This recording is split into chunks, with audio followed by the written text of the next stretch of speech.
اعوذ باللہ السمیع العلیم من الشیطان الرجیم بسم اللہ الرحمن الرحیم وبہ نستعین وہو خیر الناصرین ومعین اما بعد۔ کیا قرآن کافی ہے کہ سلسلہ دورانیہ کی تیسری نشست قائم ٹی وی کینیڈا کی جانب سے سلسلہ علم و آگہی کو مسلسل رکھتے ہوئے آج آپ کی خدمت میں جو ہے وہ لے کر حاضر ہوئے ہیں۔ گزشتہ دو گفتگو کے سلسلوں میں ہم نے اس بات کو بیان کیا کہ قرآن مجید بیان پیغمبر اور بیان اہل بیت پیغمبر کے بغیر واضح نہیں ہو سکتا، بلکہ اس میں فساد اعتقادی لازم آئے گا، فساد علمی لازم آئے گا، فساد تفسیری لازم آئے گا۔ بہت سی آیات سے آپ نے دستبردار ہونا پڑ جائے گا، بہت سے احکامات معطل ہو جائیں گے، یعنی ان پر سایہ نشان آ جائے گا اگر ہم یہ سمجھ لیں کہ قرآن مجید کافی ہے۔ چنانچہ اس سلسلے میں ہم نے گزشتہ دو سلسلے کے گفتگو کے اندر جو ہے وہ اپنے معروضات کو بیان کیا، قرآن مجید کی آیات کو بیان کیا، اور ہم چاہیں گے کہ ہمارے سامعین اس پہ اپنے جو ہے وہ آراء سے ضرور آگاہ کریں۔ اپنے سوالات کو بھی کمنٹس میں آپ لکھ سکتے ہیں، اس کا بھی جواب مناسب وقت پہ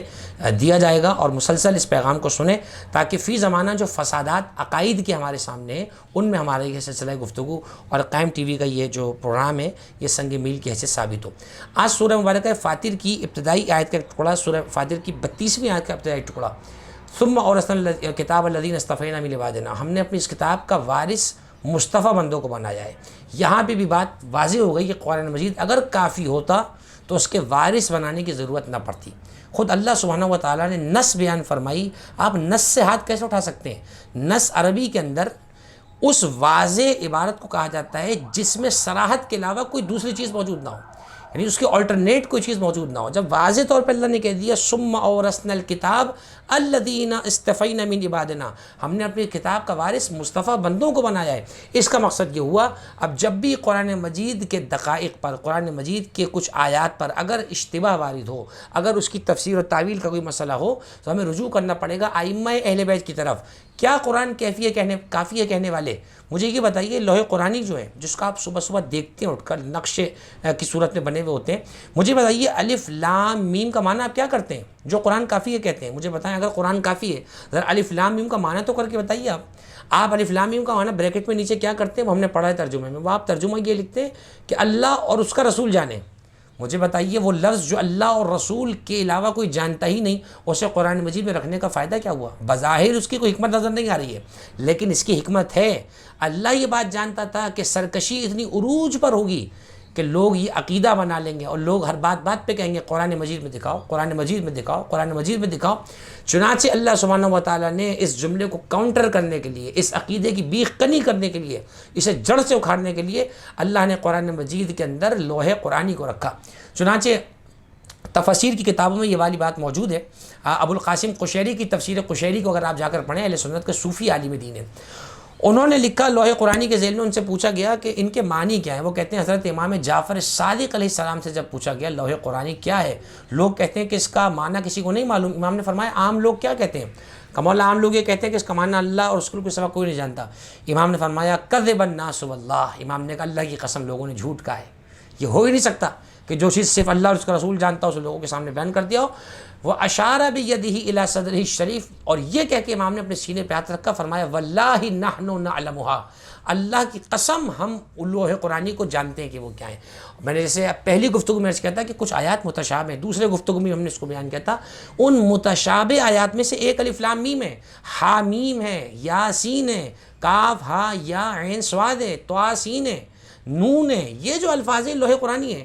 کسی کا اچھا بھی ایمان نہیں بتلا سکتا کتنا بڑے سے بڑا شیخ القرآن ہو، الف لام میم کا معنی اس کو نہیں پتا۔ پھر امام صادق علیہ السلام نے ارشاد فرمایا اللہ کی قسم ہمارے سینوں میں اس کا علم موجود ہے۔ تو اس نے پوچھا مولا اللہ نے اس چیز کو قرآن میں واضح طور پہ بیان کیوں نہیں کر دیا؟ امام علیہ السلام نے ارشاد فرمایا اللہ یہ بات جانتا تھا کہ تمہارے مزاج میں سرکشی ہے، لہٰذا اللہ نے کچھ چیزوں کو ہم اہل بیت سے خاص رکھا ہے تاکہ جب تمہیں ان کا معنی نہ ملے تو تم ہمارے دروازوں پر آؤ اور تمہارا وہ عقیدہ غلط ثابت ہو جائے کہ کیا قرآن کافی ہے؟ اگر قرآن کافی ہوتا تو لوح قرآنی کی تفصیل کی ہمیں ضرورت نہ پڑتی۔ اگر قرآن مجید کافی ہوتا تو ہمیں قرآن مجید برہان رشید کے ساتھ ساتھ اس کی تفسیروں کی ضرورت نہ پڑتی۔ چنانچہ قرآن مجید برہان رشید نے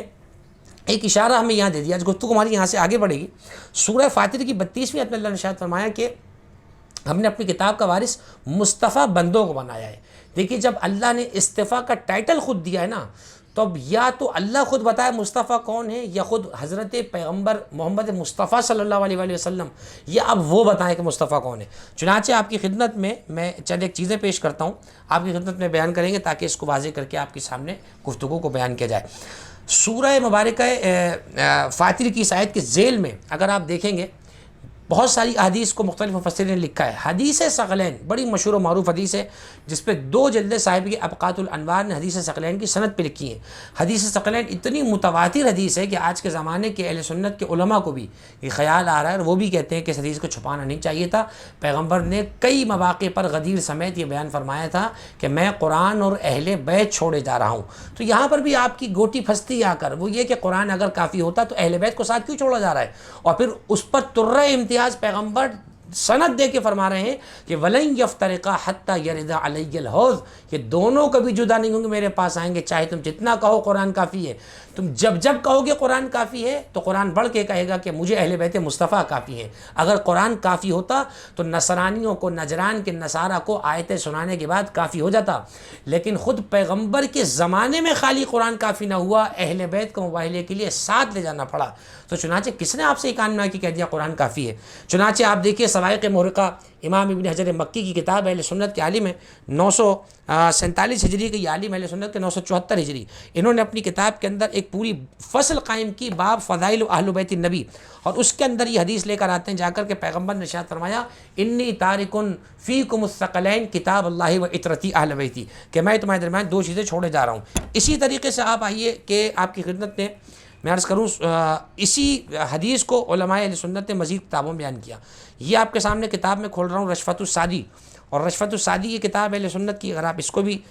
ملاحظہ کریں اور یقیناً دیکھیں، یہ کتاب ہے رشفت السعدی فی مناقب بحر النبی الہادی۔ اسی کے باب خامس کے اندر انہوں نے پورا باب بنایا جا کر کہ پیغمبر اکرم صلی اللہ علیہ وآلہ وسلم نے 2 چیزیں اپنے بعد چھوڑی ہیں، قرآن اور اہل بیت۔ تو یہاں پر اگر قرآن کافی تھا تو اہل بیت کو ساتھ چھوڑنے کا سبب کیا تھا؟ آئیے میں آپ کی خدمت میں بیان کروں کہ اس حدیث سے علماء نے نتیجہ کیا کیا نکالا ہے، اور کیا اس سے بات سمجھ میں آتی ہے۔ اب آپ دیکھیے، میں ابھی وہ کتاب بھی دکھا دوں گا، صفحہ نمبر 122 پر علامہ ابو بکر شہاب الدین حضرمی نے کیا لکھا ہے، وہ کہتے ہیں والحاصل، اس حدیث ثقلین کا نتیجہ کیا ہے، لما کان کل من القرآن والعطرۃ الطاہرہ معذرا للعلوم الدینیہ۔ علامہ سمودی کہتے ہیں جب یہ ثابت ہو گیا کہ قرآن مجید اور اہل بیت علم کی کان ہے، علم کا خزانہ جہاں سے نکلتا ہے یہ وہ ہیں، والحکم والاسرار، اسرار النفسیت و شرعیت و کنوز و دقائقها و استخراج حقائقها اطلق رسول اللہ علیہ الثقلین۔ حضور فرماتے ہیں چونکہ علم و معرفت کا خزانہ قرآن و اہل بیت ہے، اور خزانہ کوئی ہلکی چیز نہیں ہوتی ہے کہ کسی کو بھی دے دیا جائے، اور بھاری چیز ہی کو عربی میں ثقلین کہا جاتا ہے۔ چونکہ قرآن اور اہل بیت اپنے معنی کے اعتبار سے بھاری تھے، قرآن اللہ کی طرف سے کلام اترا، اس میں علم و دقائق معنی موجود ہیں، اہل بیت کے سینوں میں اللہ نے ان معنی کو انڈیلا، ان معنی کو رکھا، اسی لیے جیسے قرآن اپنی ذات میں وزنی ہے ویسے ہی اہل بیت اپنی ذات میں بھاری ہیں، اس لیے ثقلین کہا۔ اور یاد رکھیے گا ثقلین ہمیشہ تو برابر کی بھاری چیزوں کو کہا جاتا ہے۔ آپ سے میں پوچھوں ظہرین کیسے کہتے ہیں؟ کو آپ اگر کہیں کہ ظہر اور مغرب کو ظہرین کہتے ہیں، سب کہیں گے یہ پاگل ہو گیا ہے۔ ظہر اور عصر کو ظہرین کہا جاتا ہے، مغربین مغرب اور عشاء کو کہا جاتا ہے۔ کیوں؟ کیونکہ ظہر اور عصر کا مزاج ایک ہے، جیسے ظہر چپکے سے پڑھی جاتی ہے، عصر بھی ہلکی آواز میں پڑھی جاتی ہے، جیسے مغرب کی شروع کی 2 اونچی پڑھی جاتی ہیں ویسے عشاء کی 2 اونچی پڑھی جاتی ہیں۔ پتہ چلا جہاں مزاج بالکل یکساں ہو وہاں پر ثقلین کا لفظ بولا جاتا ہے۔ تو اہل بیت کا مزاج قرآن سے ملتا ہوا ہے، جیسے قرآن مجید میں خطا نہیں، قرآن مجید میں اشتباہ نہیں، قرآن مجید میں جھوٹ نہیں، اسی طرح وجود اہل بیت جھوٹ سے بھی پاک ہے، خطا سے بھی پاک ہے، اشتباہ سے بھی پاک ہے، شک سے بھی پاک ہے۔ چنانچہ رشفت السعدی میں انہوں نے بیان فرمایا، فرماتے ہیں وَيُرْشِدُ ذَلِكَ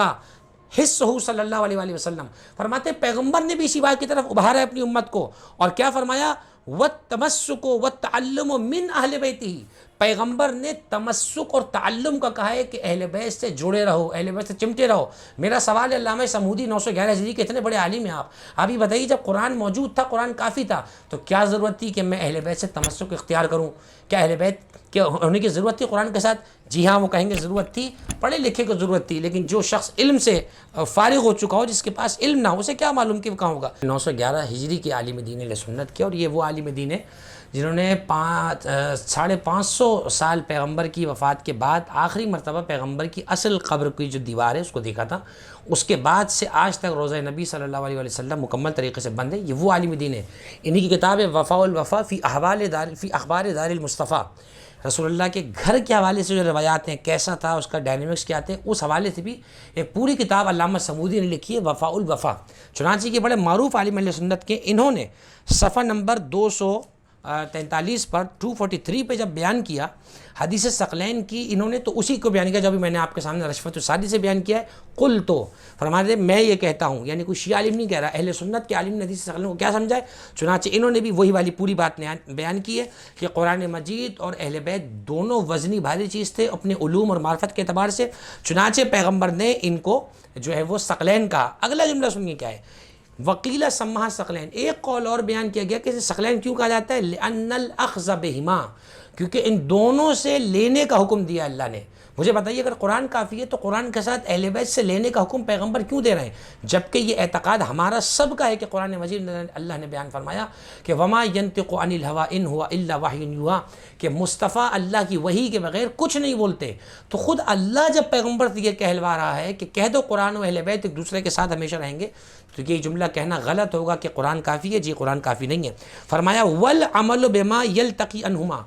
اس چیز پہ عمل کرو جو قرآن و اہل بیت دونوں سے ملتی ہو، خالی قرآن نہیں۔ پھر فرمایا والمحافظۃ علی رعایتہما، ان دونوں کی رعایت کرنا، میرے بعد ان دونوں کا خیال رکھنا، قرآن کا بھی اہل بیت کا بھی۔ والقیام بواجب حرمتہما ثقیل، اور ان دونوں کی حرمت کو قائم رکھنا ثقیل ہے۔ ثقیل کسے کہتے ہیں آپ، بھاری چیز کو،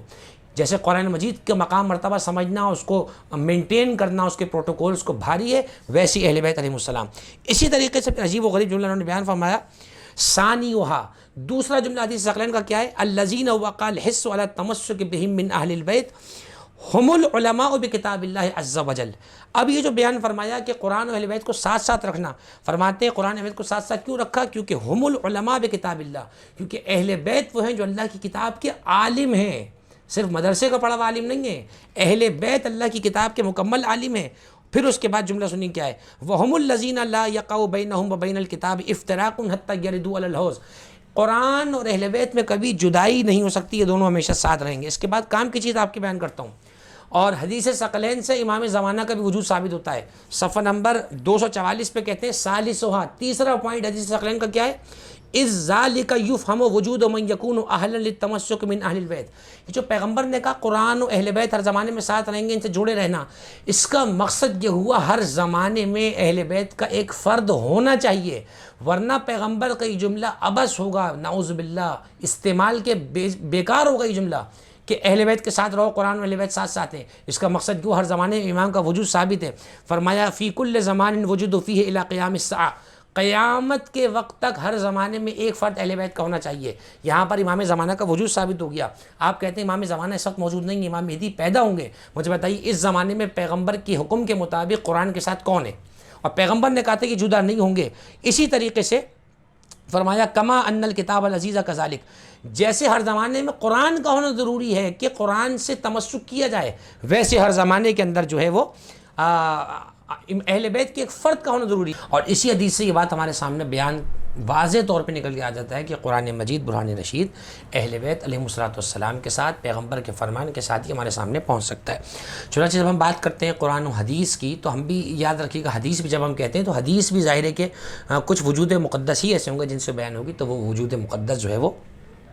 پیغمبر اکرم صلی اللہ علیہ وسلم ہے اور ائمہ اہل بیت علیہ السلام ہے، اور ان میں اول امام امیر المومنین حضرت علی بن ابی طالب علیہ السلام ہے کہ جنہیں پیغمبر کے بعد یہ شرف حاصل ہے کہ وہ قرآن مجید برہان رشید کے اتنے علوم کے ماہر ہیں۔ چنانچہ شواہد النبوہ میں ملا جامی نے ایک روایت کو لکھا، فرماتے ہیں کہ مولا متقیان علیہ السلام کا یہ عالم تھا کہ آپ جب کسی سواری پہ سوار ہوتے تھے تو ایک رکعت میں پاؤں رکھ کر سورہ الحمد سے شروع کرتے تھے، اور دوسری رکعت پر جب آپ پہنچتے تھے تو قرآن مجید مکمل فرما لیا کرتے تھے۔ یہ مولا متقیان علی بن ابی طالب علیہ السلام ہے کہ جو قرآن مجید کے حوالے سے ان کا یہ انتظام اور اہتمام ہمیں نظر آتا ہے۔ چنانچہ یہ جملہ کہنا قرآن کافی ہے کہ کسی صورت بھی اس کی نہ کوئی دلیل ہے، نہ کوئی جواز ہے، نہ اس کا کوئی استناد ہے، نہ کوئی حدیث اور کوئی آیت ہے جو اسے سہارا دیتی ہے، تکیہ دیتی ہے۔ چنانچہ ہم یہ سمجھتے ہیں کہ پیغمبر اکرم صلی اللہ علیہ وسلم کے فرمان کے مطابق اگر قرآن مجید کے ساتھ کچھ وجود کافی ہیں تو وہ سوائے اہل بیت علیہ السلام کے کوئی وجود نہیں ہے۔ امید کرتے ہیں کہ قائم ٹی وی کے سلسلے کیا قرآن کافی ہے کہ آج کی تیسری نشست ہمارے سامعین کے لیے شافی و کافی ہوگی۔ اس میں بیان کیے گئے معروضات، آیات، روایات کو چیک کیجئے، ان ریفرنسز کو ٹیلی کیجئے تاکہ ہماری گفتگو مستند طریقے سے قائم ٹی وی کے حوالے سے پہنچ جائے، جو کہ ہمیشہ کہ ہمارا خاص طرح ہے کہ اپنے ناظرین کی خدمت میں مستند بات مستند ذرائع سے ایک علمی انداز میں پیش کی جائے، اور ان باطل عقائد اور ان باطل نظریات اور ان باطل افکار کی تردید کی جائے، ان کی بیخ کنی کی جائے کہ جو کسی صورت بھی اسلام کے لیے اور اہل اسلام کے لیے فتنہ ثابت ہو سکتے ہیں۔ پروردگار ہمیں قرآن مجید کے علوم کو سمجھ کے اس پر عمل کرنے کی توفیق عطا فرمائے اور حضرات اہل بیت کی معرفت ہمیں نصیب فرمائے۔ اگلی نشست میں انشاءاللہ مزید اس عنوان پہ کیا قرآن کافی ہے کے ساتھ کچھ معروضات لے کے حاضر ہوں گے۔ جب تک کے لیے اجازت دیجیے۔ والسلام علیکم ورحمۃ اللہ وبرکاتہ۔